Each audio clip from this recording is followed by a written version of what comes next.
Senhor, que sintam o amor que vem do Senhor, Pai, e que flui através de nós.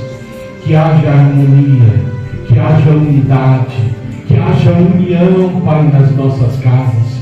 Que em nome de Jesus seja repreendido todo espírito de contenda, Pai, e que se afaste do nosso meio tudo aquilo que desagrada ao Senhor. Pai, que nós possamos examinar os nossos corações aqui nessa noite, ó Deus, e arrancar de nós tudo aquilo, Pai, que nos afasta da Tua presença.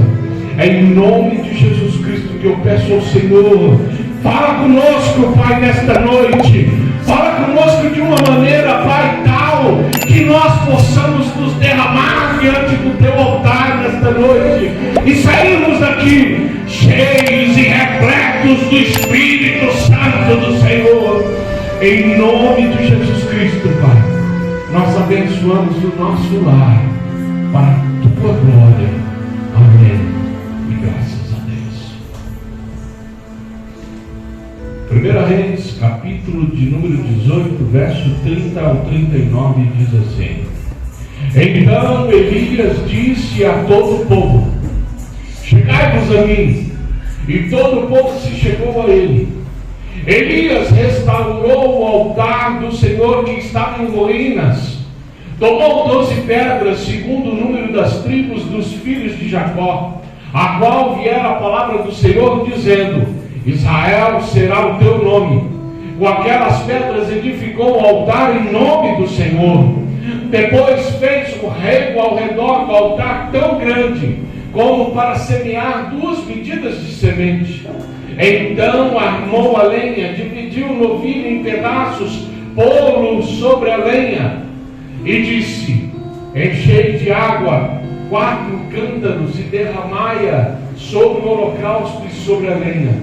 Disse ainda: Fazei-o segunda vez, e o fizeram. Disse mais: Fazei-o terceira vez, e o fizeram terceira vez.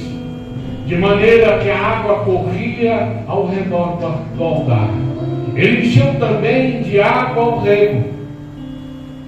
No devido tempo, para se apresentar a oferta de manjares, aproximou-se o profeta Elias e disse: Ó Senhor, Deus de Abraão, de Isaque e de Israel, fique hoje sabido que Tu és Deus em Israel, e que eu sou Teu servo, e que segundo a Tua palavra fiz todas essas coisas.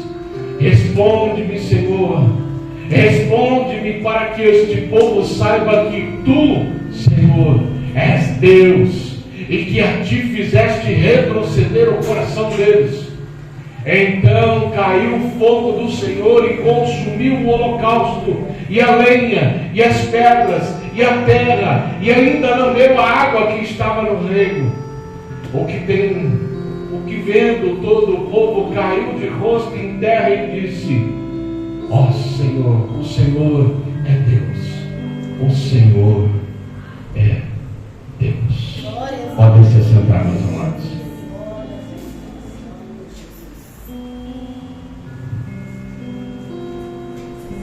É sabido por todos nós que naquele tempo, a mando do rei, com o consentimento dele, havia se destruído todos os altares feitos ao Senhor e erguido altares a Baal, para que pudessem adorar outros deuses na terra do Senhor. E Elias, no tempo devido, ouvindo a voz de Deus, sentiu a necessidade de restaurar esses altares, de trazer de volta a presença do Senhor.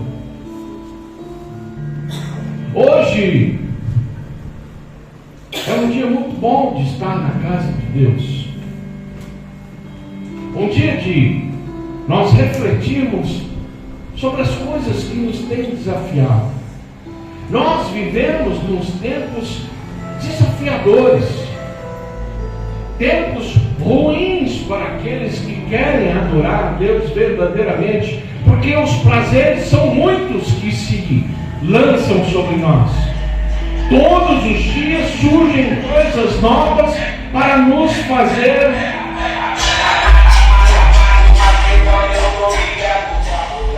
viu só? Isso aí é bom para eles. Mas todos os dias surgem coisas novas para nos fazer afastar do Senhor. Quem aqui tem celular? Erga a mão. Todo mundo tem celular. O celular é uma tecnologia maravilhosa, porque eu me lembro que antigamente, para nós fazermos uma ligação era o maior sacrifício. Eu sou do tempo da ficha. A fichinha no orelhão enfrentando fila. E aí, quando você arrumava uma tagarela que estava na sua frente, você ficava atribulado, porque a pessoa nunca parava de conversar. Parece que ela trabalhou o mês todo para comprar ficha, para ficar conversando no orelhão, o único do bairro. Mas você tinha. Hoje nós temos o celular. E ficou pior depois do cartão. É. Cartão. Crédito.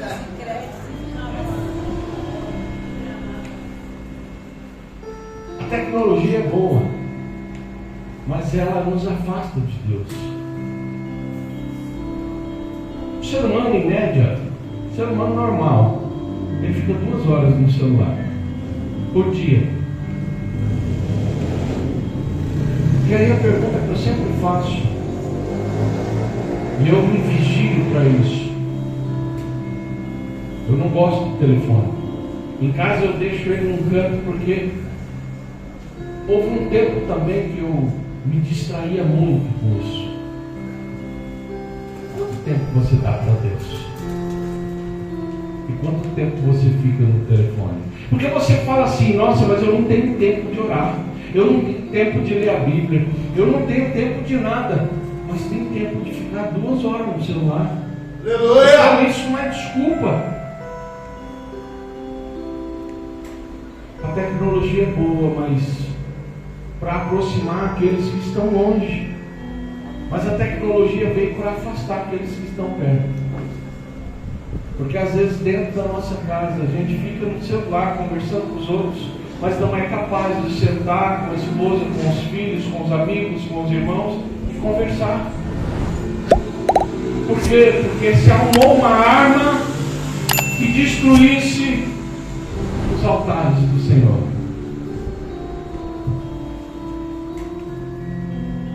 Eu, no meu pensamento, eu preservo 3 altares, e eu também acho que Deus preserva eles. O primeiro e mais importante altar da minha vida, não sei da sua, mas da minha vida, é a minha cama. A minha cama, ela tem que ser sem mácula. A minha cama, ela é feita para quem tem intimidade comigo. A Ana sabe o quanto eu sofri quando eu cheguei aqui, porque no meu quarto só entra quem tem intimidade comigo. Não é qualquer um que pode entrar dentro do meu quarto, não. E o costume que eu vejo aqui em algumas casas é que chega um estranho e já procutou em cima da cama do outro, deita lá como se ele fosse morador da residência. E isso me retorcia, porque eu vim de um lugar que isso era abominável. Então, a cama é um lugar que eu preservo. Porque se você não dá valor na sua cama, é da sua cama que vai sair sua família.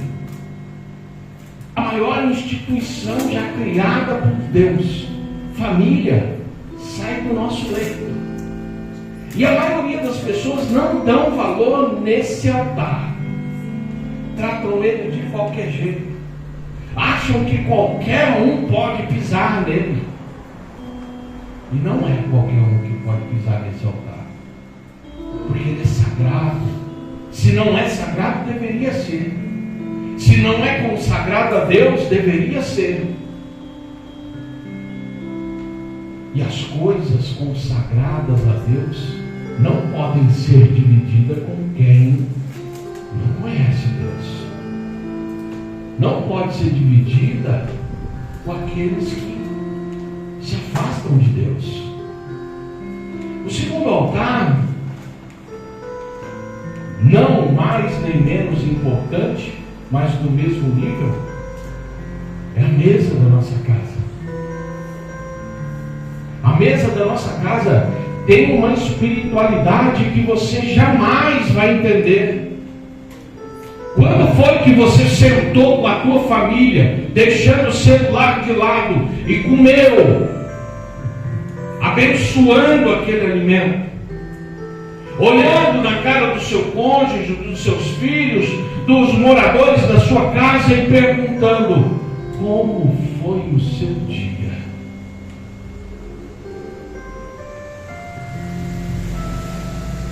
Porque eu não entendo. Já vou chegar lá, deixa eu voltar um pouquinho. O terceiro altar, não mais e não menos importante, é o altar da igreja.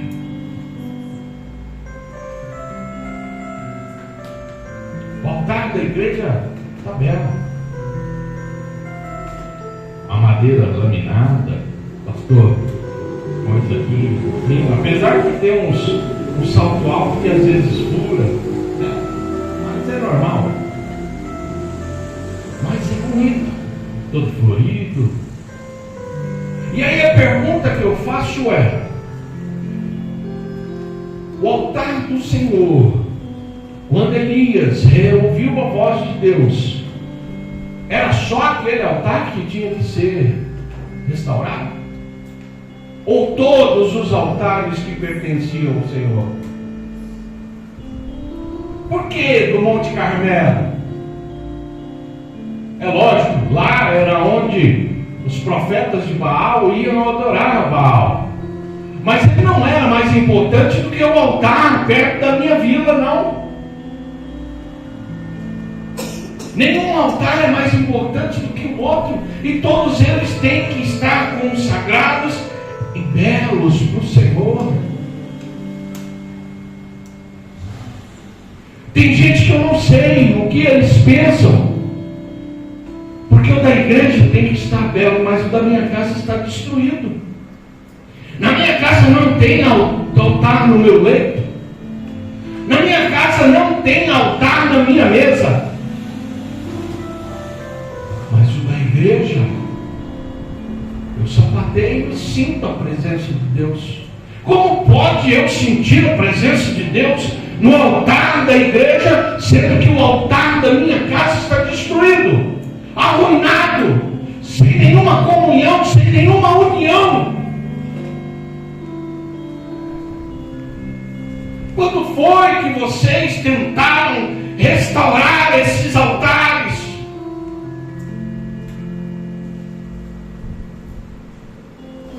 Quando foi que você olhou na cara do seu cônjuge e pediu para que ele sentasse e conversasse com você?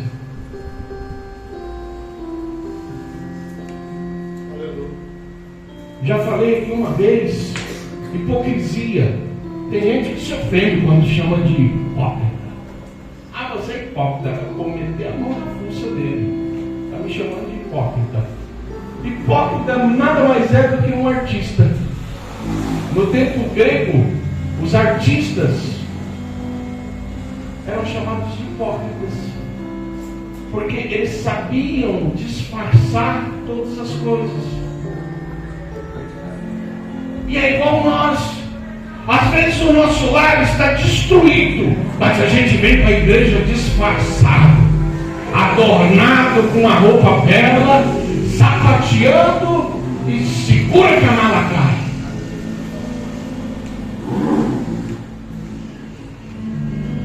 Gente, a gente tem que deixar de ser hipócrita.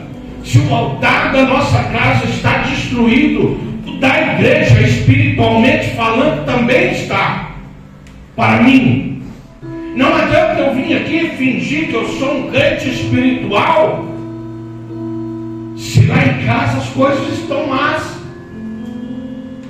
Sabe por que a maioria dos filhos se afastam da igreja do Senhor? Porque os pais fingem uma vida que não tem.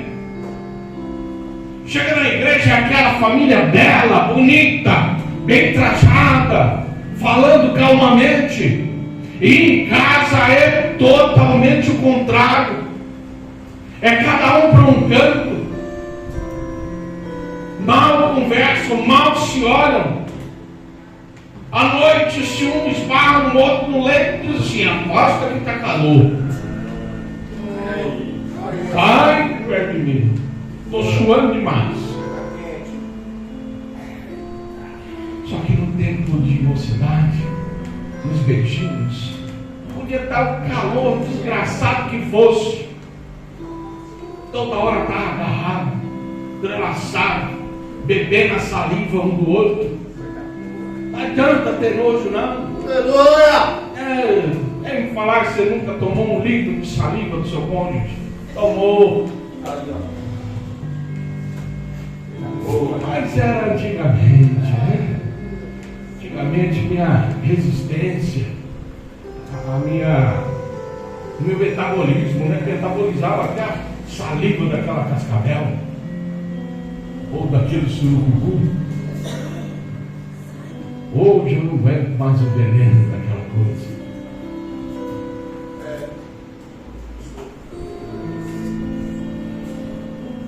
Mas, amados, a gente não precisa de Deus ficar nos alertando, porque nós somos conhecedores da palavra e sabemos o que está certo e o que está errado.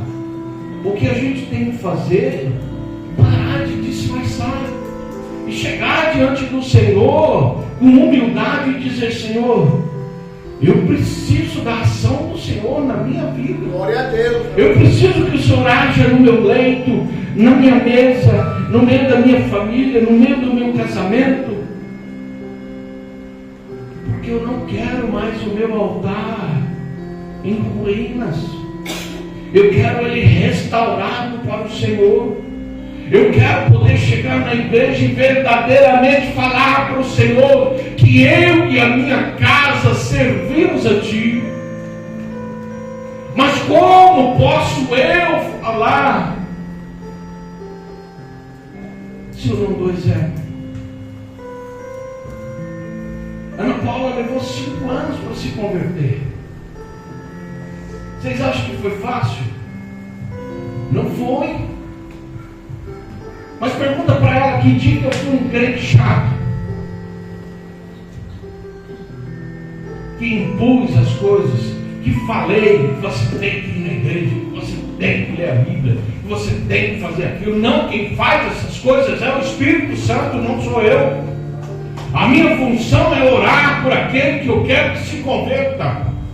Eu não posso tomar a presença de Deus, do Espírito Santo e de Jesus e achar que eu tenho uma solução para a vida dela. Eu não tenho solução para a vida dela, não. Quem tem é o Espírito Santo de Deus. O problema é que eu quero tomar o lugar de todo mundo. Eu quero exigir que a pessoa venha e fique diante do altar do Senhor na igreja, mas ela está com o altar todo destruído em casa. Oh, glória! Como pode uma pessoa dessa sentir a presença de Deus? Nunca vai sentir. Os altares têm que ser restaurados, porque é na mesa de casa que as coisas são postas, esclarecidas e solucionadas. Não é na cama, não. Tem gente que discute na cama. Tem gente que na hora de deitar fala assim: precisamos conversar. Não é na cama que se conversa. A cama faz outra coisa.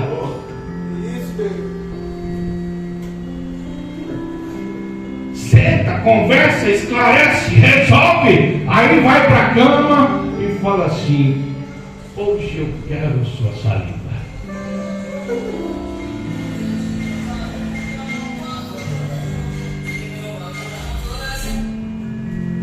A gente acha que depois de casa a gente não pode ser da maneira que era na nossa juventude. Tudo se acaba. Você viu já que o casamento se esfria para alguns. Eu me lembro quando eu era solteiro, eu andava 6, 8 quilômetros para ver uma namorada, andava a pé. E eu trabalhava de boia fria, levantava 3 horas da manhã e não tinha preguiça. Aí hoje, vocês acham que eu estou com uma pessoa maravilhosa dessa? Eu vou ter preguiça de agradar ela? Mas nunca.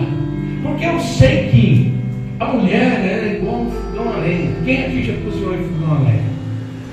Fogão a lenha, ele demora a aquecer uma eternidade.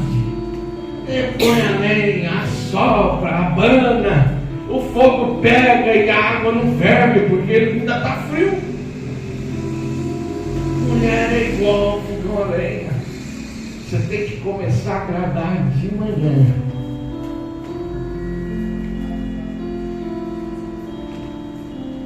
Vai lá na Caixa Econômica Federal, no caixa lá, e fala assim: eu vim sacar um dinheiro da poupança.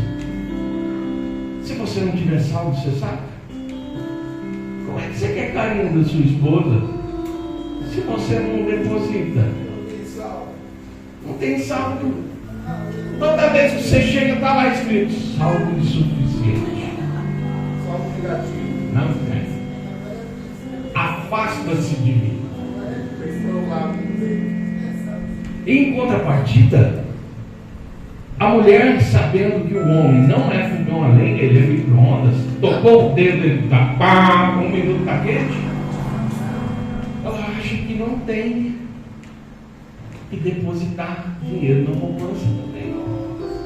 E aí ela quer presentinho, agrado, beijinho, mas não tem saldo nessa poupança.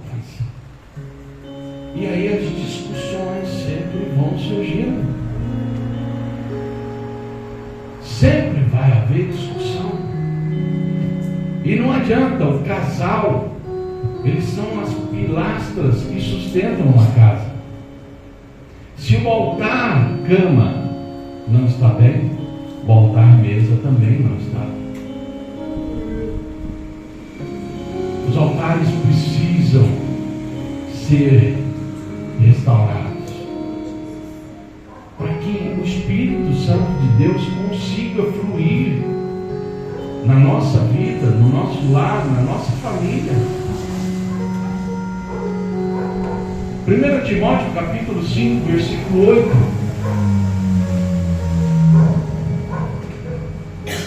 1 Timóteo capítulo 5, versículo 8 diz assim: ora, se alguém não tem cuidado dos seus, e especialmente dos da própria casa, tem negado a fé, e é pior do que os descrentes. Como posso eu chegar aqui e dizer que sou espiritual, que sou cheio do Espírito Santo, se eu não cuido da minha esposa, se eu não cuido da minha casa? Porque a minha casa é a minha igreja.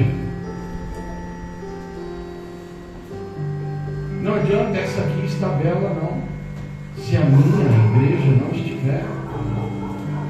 Porque é na minha casa que eu tenho comunhão com Deus. Aqui eu venho aos domingos, ou para vocês que vêm 4 vezes na semana, mesmo assim, soma quantas horas dá. Se os cultos fossem todos eles de 2 horas, dariam 8 horas por semana. E calcula quantas horas tem por semana. 24 vezes 7.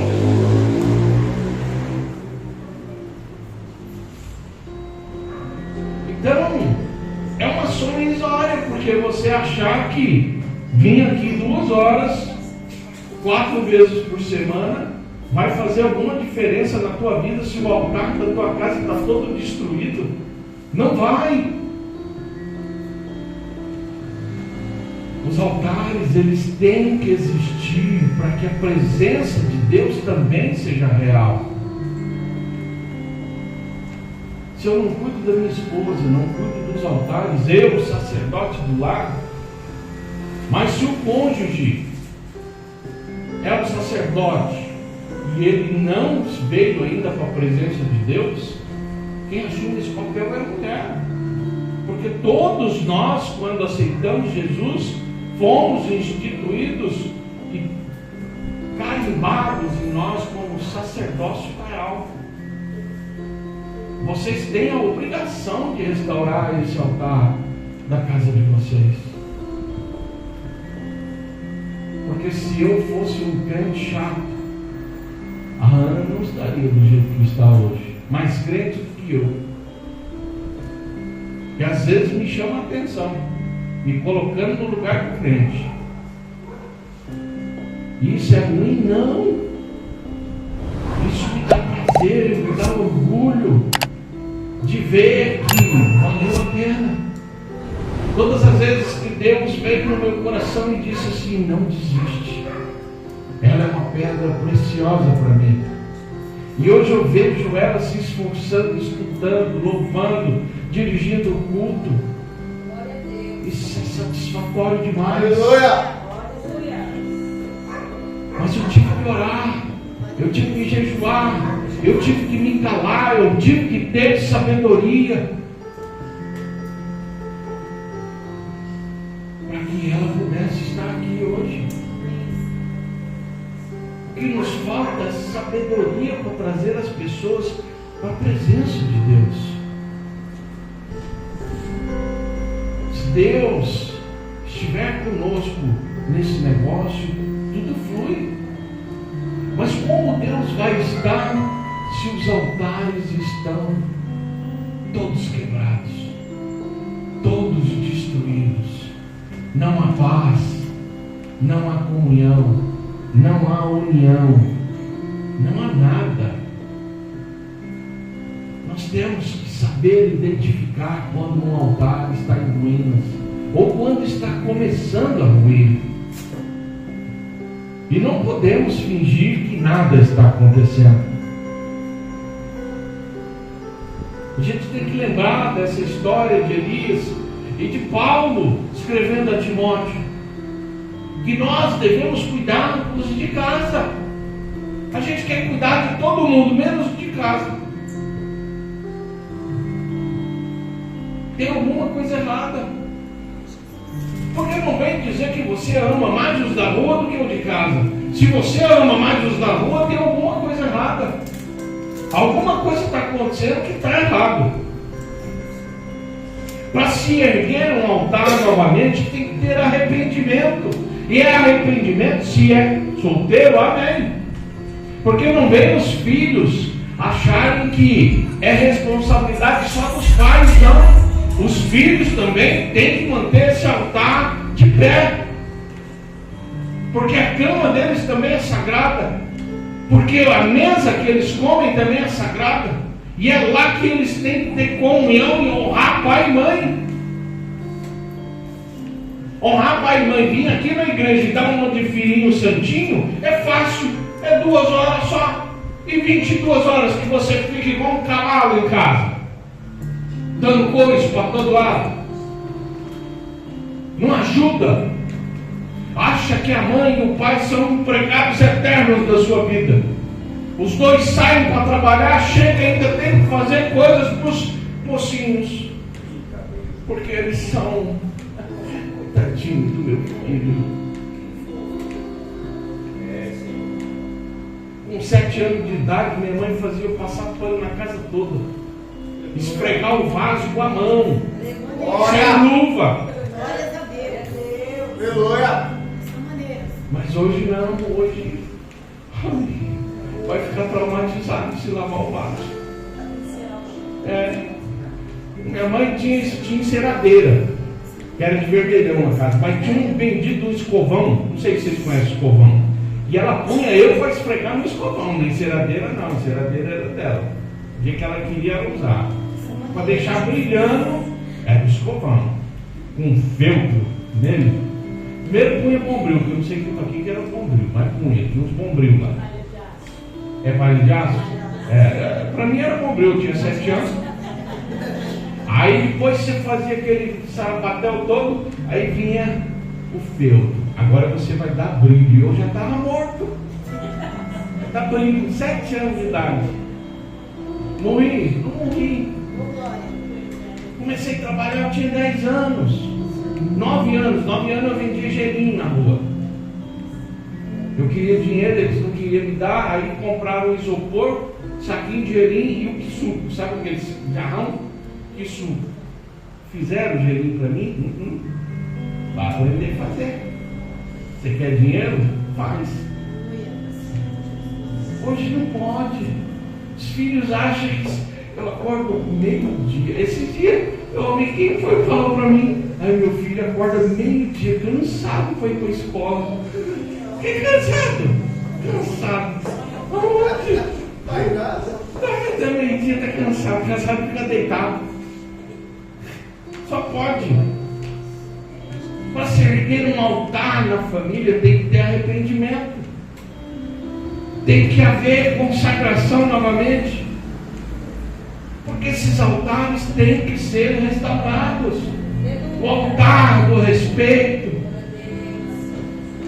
O altar da hierarquia.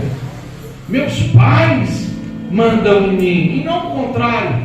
Eu tenho 51 anos, eu não discuto com a minha mãe, com o meu pai, porque eu sei e cumpro a palavra do Senhor, que eu tenho que honrar eles. Mas hoje em dia, na igreja, ai, como foi, papai. Filhinho, tem mãe que fala assim, filhinho, pega uma água para a mamãe em casa. Ô desgraça, você não vai fazer o que eu estou mandando, não?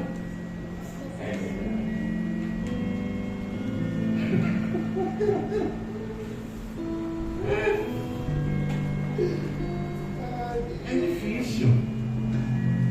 O altar da igreja não é diferente do altar de casa. Todos eles têm que estar consagrados ao Senhor. E tem que refletir a presença do Senhor. Para que Deus realmente haja na minha vida. O altar de casa andou sendo destruído. Levou umas pedradas. Mas eis que o Espírito Santo já enviou um pedreiro, um carpinteiro, para restaurar esse altar da nossa mesa. E eu creio que a paz do Senhor vai reinar novamente no meu lar. Glória a Deus. Aqueles que entenderam. Oh, glória! Aleluia! Deus seja louvado. Vamos restaurar, gente, esses altares. Não deixa ruim, não. Porque é bom sentir a presença de Deus aqui. E eu, assim como eu senti, eu creio que vocês também sentiram a presença de Deus aqui nessa noite. Mas é melhor ainda você sentir a presença de Deus no lar. Num simples ato de sentar à mesa.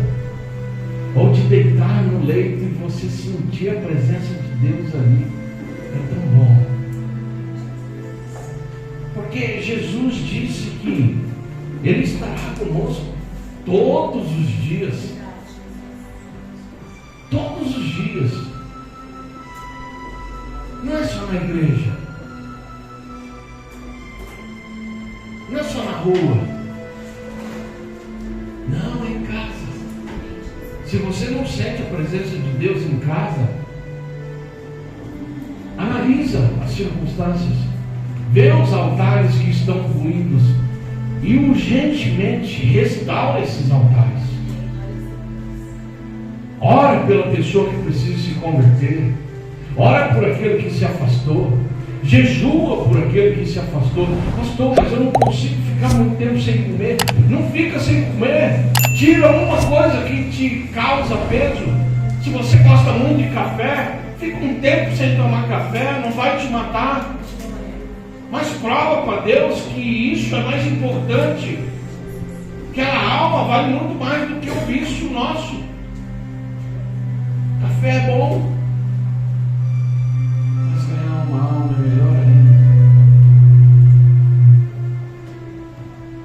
Que Deus possa te dar sabedoria nessa noite. Para identificar os altares que estão ruídos na sua casa. Para que você, assim como você sente Deus aqui nesse lugar, você passe a sentir Ele também dentro do teu lar todos os dias. E que você testemunhe que a partir da restauração dos altares do seu lar, algo sobrenatural aconteça. Que Deus abençoe.